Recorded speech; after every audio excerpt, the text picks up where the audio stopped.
I saw people coming out of a vaccine hospital right here, and in big black and bold letters said vaccine hospital, with thousands of people coming out of it.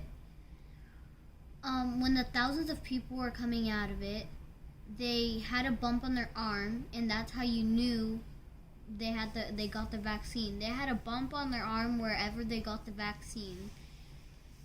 And there were like a lot of people that looked like they were tired or just felt like they didn't want to do anything. And then they just stopped. Every single person that got the vaccine just stopped, and they, like, if they were being controlled.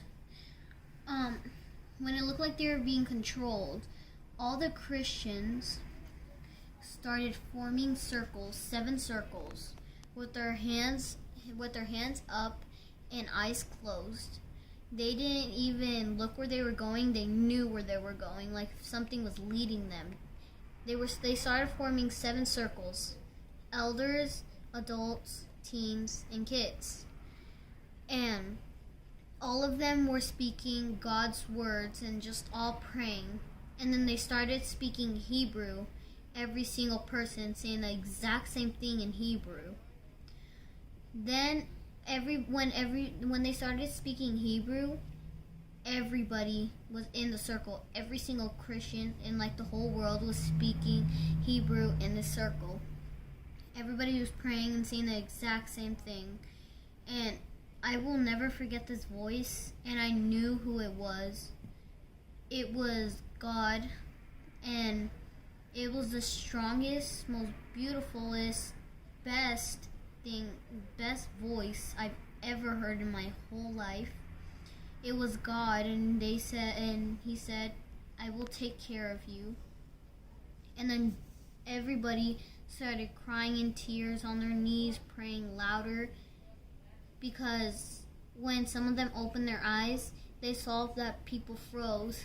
When they saw that people froze, they started praying louder, and they started praying for everybody.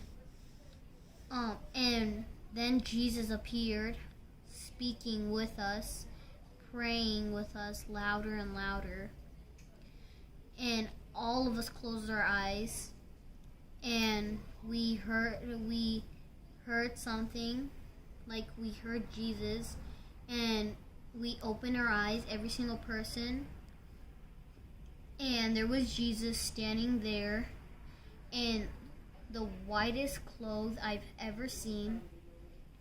It was the best white in this, like, it was whiter than paper, whiter than anything in this whole wide world. It was like the beautifulest, most amazing white. And he was in there, and he said welcome with his hand out, like if he was welcoming us. And we were the bride, and he was the groom. Alright. So brothers and sisters, I hope this encourages you guys. My daughter's 10 years old, and this is her second dream, and it's just real exciting. You guys, we're getting to the end. It's getting close. He's coming soon, and we need to be ready. Just wanted to let everyone know. Continue looking for him. We love you. Good night.